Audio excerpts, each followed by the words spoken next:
Well, flags in Washington, D.C. and across the country are at half-staff tonight, honoring the life of Representative John Lewis. Lewis died last night at age 80. The cause, pancreatic cancer.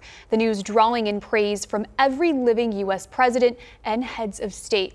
John Lewis secured his place in history by the time he was 21. He was a freedom rider who risked his life on buses and at lunch counters to push for desegregation. In 1986, Atlanta elected Lewis to Congress, where he remained devoted to the principles of nonviolent protest, boycotting two presidential inaugurations, and organizing a sit-in on the House floor to fight for gun control legislation. I met Rosa Parks in 1957 when I was 17. 1958, I met Dr. King.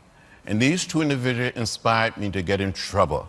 And I've been getting in good trouble, necessary trouble ever since.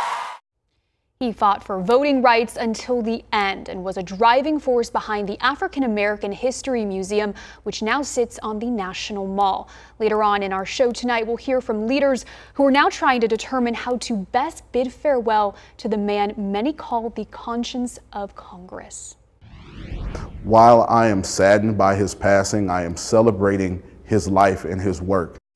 A local reverend not only looks to John Lewis' example, but also to the time he got to see him in person. It's Reverend Reginald Walton of Phillips Memorial CME Church in Phoenix, who actually got to meet Lewis at the Congressional Black Caucus in 2016. Now, he didn't have a whole lot of one-on-one time with the congressman, but he did have at least one special moment that he remembers to this day.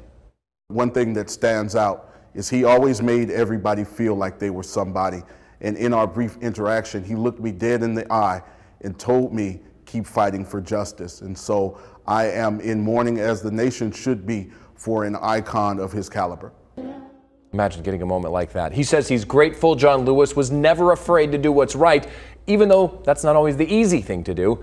Reverend Walton also says Lewis's legacy will live on as other people grab his torch and keep running with it.